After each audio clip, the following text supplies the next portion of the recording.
Hello and welcome. I'm Shalini Verma. Global warming is affecting life on Earth. In October 2018, the Intergovernmental Panel on Climate Change, IPCC, issued a stark warning.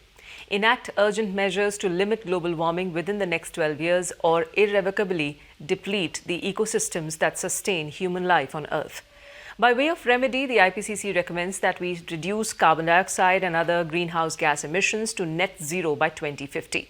It means that each one of us as individuals will have to reduce our carbon footprint. But what is carbon footprint?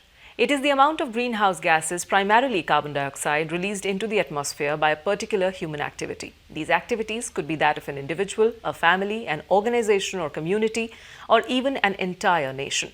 Carbon footprint is usually measured as tons of CO2 emitted per year, a number that can be supplemented by tons of CO2 equivalent gases, including methane, nitrous oxide, and other greenhouse gases.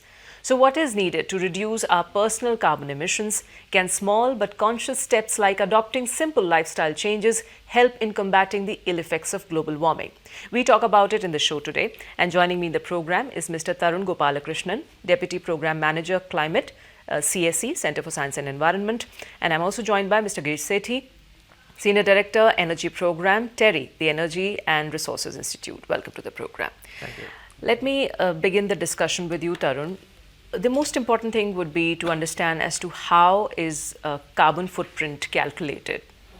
Right. So, a carbon footprint is calculated on an individual basis by tallying up all the consumption activities that an individual undertakes and attributing particular carbon emissions to that activity. Now, some of these are fairly straightforward, what we know as direct emissions, which is if you drive your car and you use a certain amount of petrol or diesel and that releases a certain amount of emissions, you take that and that is attributable directly to you.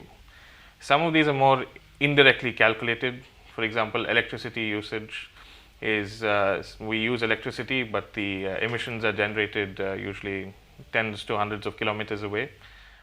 These can be attributed to on an individual basis. So, when we combine the sum total of activities that an individual undertakes and assign carbon emissions values to each one of them, keeping in mind, of course, the fact that many other people are also indulging in the same activities, then we get somewhere close to a carbon footprint. But there's considerable difference in how exactly those footprints are calculated. Okay, so it does depend on a variety of factors, Mr. Sethi. The fact that where a person stays, what the physical settings are, and of course, as I said, it also varies from individual to individual and from an individual to a community and or an organization, isn't it? Yeah, definitely. I think it would vary from a person to person, definitely. As he was mentioning, giving the example of somebody driving a car. So, if you are just staying very close to where you work, it would mean that you are probably walking to your office and you are not at all using a car for driving. Whereas it could be somebody who is staying say 50 kilometers away, so that would probably mean that you are driving 50 kilometers every day and the total emissions which are going to be accounted for would be far higher. So in these respects there will be differences. There are also differences between an individual who is staying in say country A and somebody who is staying in the country B. Yes. So, and it depends on their, the kind of development trajectory they follow. So, what we call it in this parlance is the emission factors which you have. So, emission factors for a country A would be lesser, for a country B it could be more. And primarily I think it all depends upon, everybody must have heard about the fact about using more and more renewable energy sources. Yes, so, yes. as we move towards a more cleaner path, using more and more solar, using more and more wind energy, obviously the total carbon emissions would go down. So, in a country which is say having 20%, 30% dependence on renewables, will be having a lower carbon emission factor than a country which is having just 10% dependence on. So, energy is a very factor. critical dominant factor. One is on the supply side, this Yes. is what I mentioned about solar and wind. I think what is equally important is how we are using the energy. Are we using it very efficiently or are we using it inefficiently? So, these are the kind of things which really determine the actual carbon footprint, even when we call it from an individual perspective. And let's also talk about the urgency, to understand this and to also act on this. The fact that the IPCC in its report had categorically said that nations need to do their bit if they really want to combat the ill effects of climate change. And then we understand that there's a biennial update report, which we as a country also send to the UNFCCC every year. One wants to understand where we stand, where a country like India stands vis-a-vis its commitments on the issue of climate change. Right. So that, of course, is an enormously complicated technical question. It's also a technical question that's at the heart of the political disagreement internationally.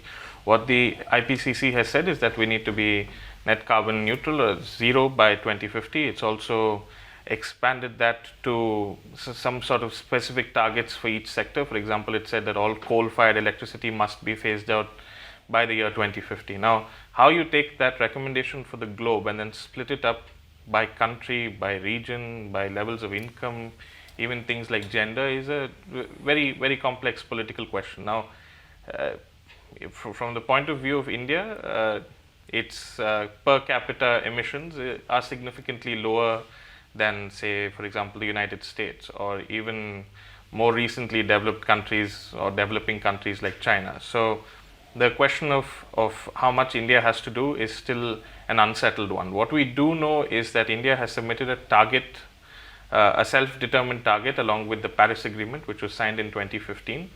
It laid down a renewable energy target, it laid down an afforestation target, and it laid down what's known as an energy intensity of GDP target. And all those three targets have been rated fairly favorably by the international community as ambitious targets, which will help to meet the 1.5 degree goal if all countries acted similarly. Some other countries' actions, like the US, even large parts of Europe, Australia, Russia, those countries' targets have not been well responded to by the international community. So we do have an ambitious target. It is still an open question about what more we could do. Right. So there are these comparable figures about how much emissions a particular country is particularly causing in the atmosphere, and what kind of actions should these countries be taken. There are, of course, gaps between the developed and the developing nations on that, and that's exactly where the international the debate on climate negotiations really rest upon. We'll take a very short break now in the program. Stay tuned for more on the other side of this break.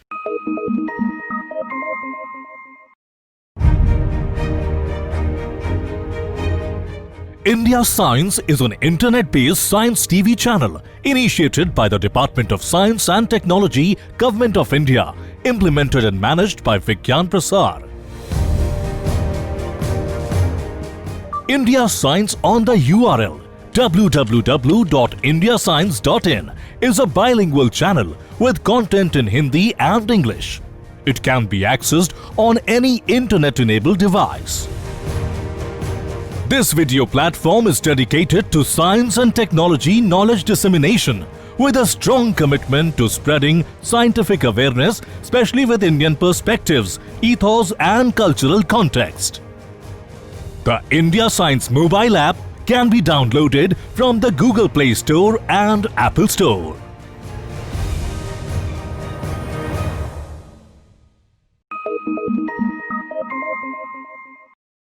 Welcome back. Our carbon footprint is the amount of greenhouse gases, including carbon dioxide, methane, nitrous oxide, fluorinated gases and others that we produce as we live our life. It is understood that in order to hold the global temperature rise to 2 degrees Celsius or less, everyone on Earth will have to reduce their carbon footprint.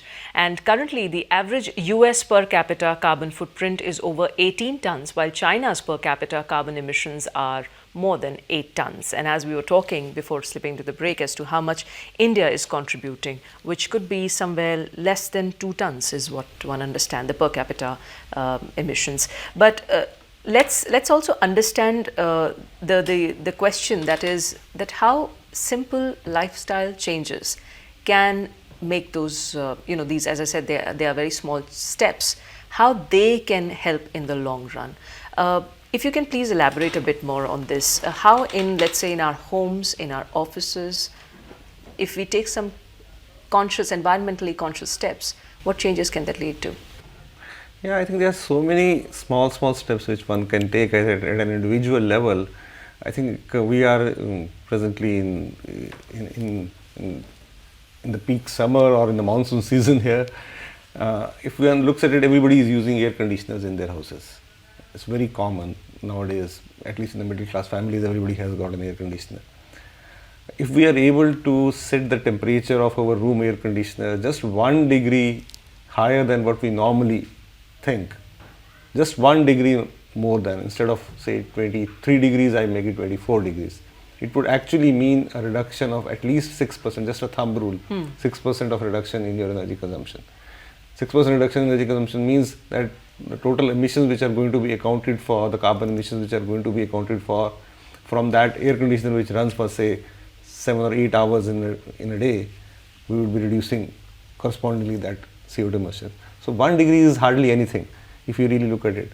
So this is just as an example.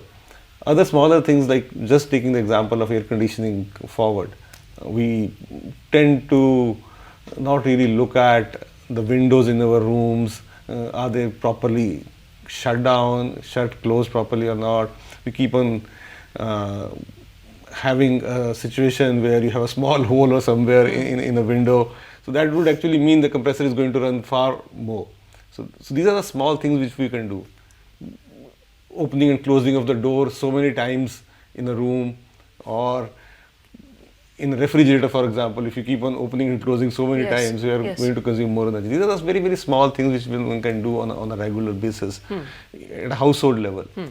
But one of the key things is that there are these important marks of energy efficient devices and things that one can use. And is there a growing sensitization these days among the masses? I would think that at least in India, if we really look at it, there is an agency called the Bureau of Energy Efficiency, which is an agency which was enacted by an act of the Parliament around 2 decades back, in the early part of the last decade, 2001. So they have come up with this whole program of star labeling of appliances. All those appliances, whether it's refrigerators or air conditioners, you name it, they have almost close to around 20 different appliances which have this star rating. So I think the awareness is really increasing now. One can go to a shop and see that yes, there is a star label. So if you are having a 5-star, that means definitely it is really 5 stars. 5-star in the sense that it is consuming less of energy. And if it is a 1-star, yes. Yes. So what about the emissions on the roads? Because that's something which really concerns us the most. How do you look at our position on that? We have often talked about the sort of reforms that are needed when it comes to the transportation sector. How do you see our position there?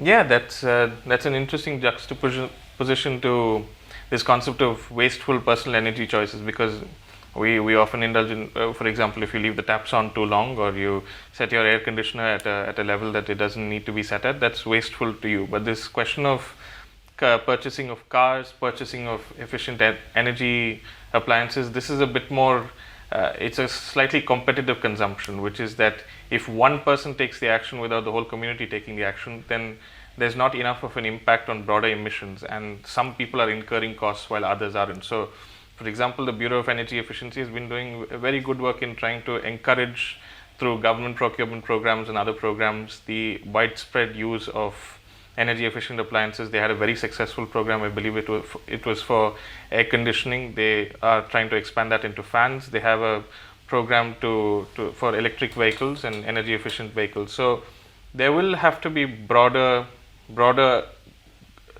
societal, may possibly governmental action to encourage the uptake of these kinds of solutions. But the other part of the equation is also on the roads. The consumption of cars, just the buying of cars has possibly reached unsustainable levels. I think for Delhi, the condition of the public transportation system in itself is also one of the concerning points. It's an interesting paradox, because Delhi has, by a lot of standards, a very successful metro system. It's improving its bus system. It has many public transportation options. It's also a city that's crossed the 1 crore motor vehicle threshold, I think in 2017 or 2018. So there's a motor vehicle for every second person here. It's I think 560 vehicles per 1,000 people. Now the question then is, are all these vehicles being used? It is clear that some people are using their vehicles in an efficient and a sort of very productive way. What's clear from other parts of the parking situation in the country is that a lot of vehicles are simply being left to rust on the roads without any action being taken on them. I want to understand this whole concept of electric vehicles. Where is it really taking us, and how do you see our position on that so far? I think this is something which is up for debate, but largely if you really look at it from a futuristic perspective, as a country in India, we are actually today quite a lot dependent on imported fuel, and in the transportation sector the largest consumption is of diesel and gasoline, of petrol and diesel, and it's all imported. So from an energy security perspective also, if one really looks at it and moves towards electric vehicles, where the electricity is going to come from domestic sources and more electricity is going to come from renewable energy sources, whether it is solar, wind or whatever it may be, then we are also helping the country as a whole and moving towards more and more energy security.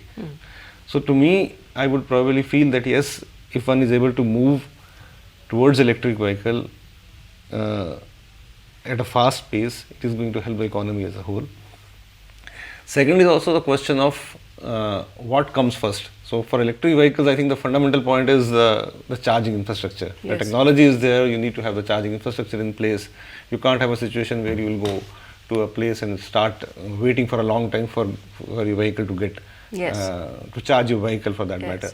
So I think the government of India has taken steps and is taking steps now to really build a good charging infrastructure.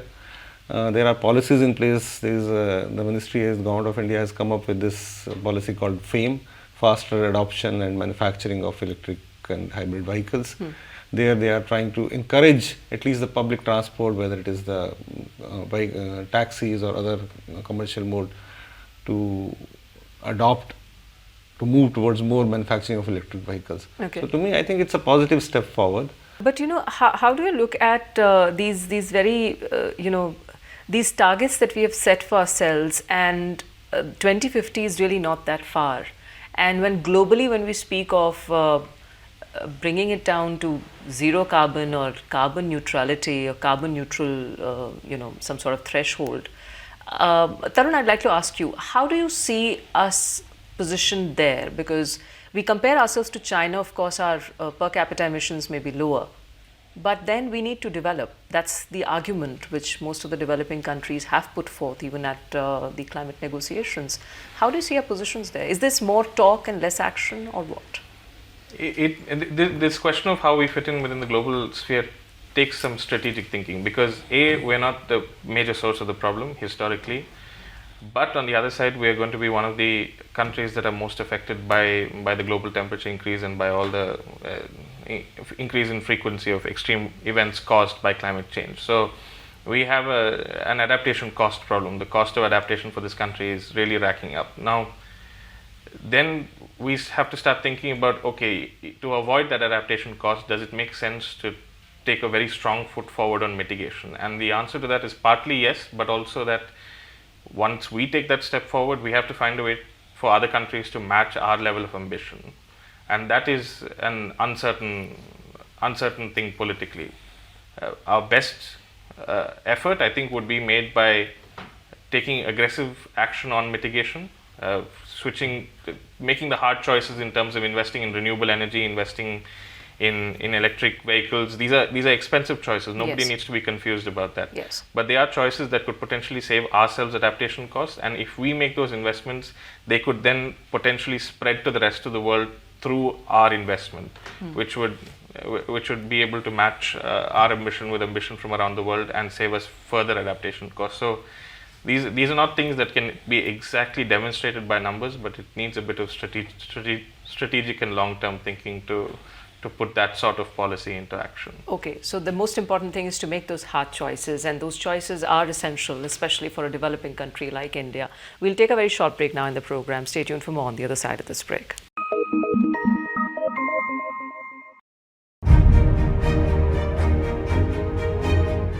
India Science is an internet-based science TV channel initiated by the Department of Science and Technology, Government of India, implemented and managed by Vigyan Prasar.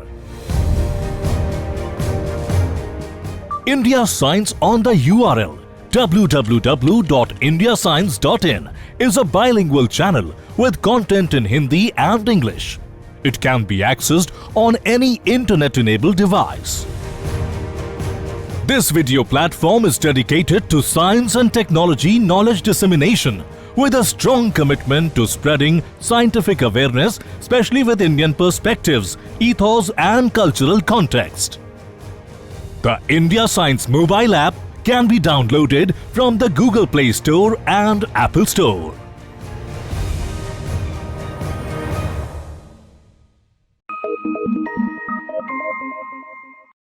Welcome back. Well, it is hard to believe that simply buying less stuff is a good route to lower carbon emissions, but it is true. For instance, a suit made of wool may have a carbon impact equivalent to your home's electricity usage, and so could be for other such products too.